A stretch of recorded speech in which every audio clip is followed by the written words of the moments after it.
بسم الله الرحمن الرحیم.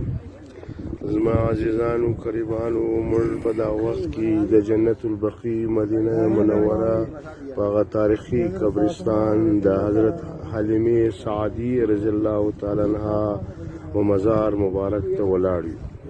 دا هغه مبارک زنانه وه چې رسول الله صلی الله علیه وسلم ته په کوچنیوالي شیدې ورکړې وې.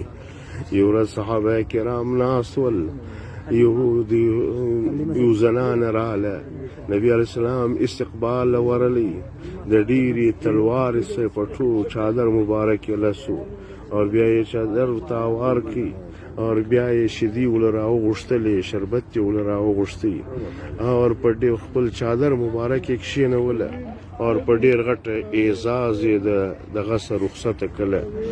بعد کې صحابه کرام پوښتنه وکړه، یا رسول الله دا بوډۍ څوک وه چې تا دومره زیات احترام د دې دومره زیات قدر وکړي؟ نبي علیه السلام ویل دا زما مور حلیمه سعدیه وه چې په کوچنیوالي یې ماته شیدې راکړې وې.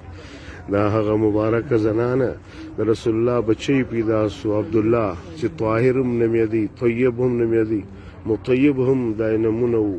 نبی علیه الصلاة والسلام د خپل بچی هم د تربیت د کوچنیوالي د تربیت دپاره حلیمې سعدیې ته ورواستاوي او حلیمې سعدیې تربیت وکړي. لیکن د الله تقسیم دا و چې د زندګي یې نوره نه وه لیکلې، هلته وفات وکړي، هلته یې اوس هم په طایف کې بنو سعد قبیلې سره قبر دی د حضرت رسول الله صلی الله علیه وسلم د کوچني بچي د عبدالله. زما عزیزانو دا هغه مبارکه د اسلام خاتون ده چې پیغمبر یې په غیږ کې ګرځاوی. دا هغه مبارکه زنانه ده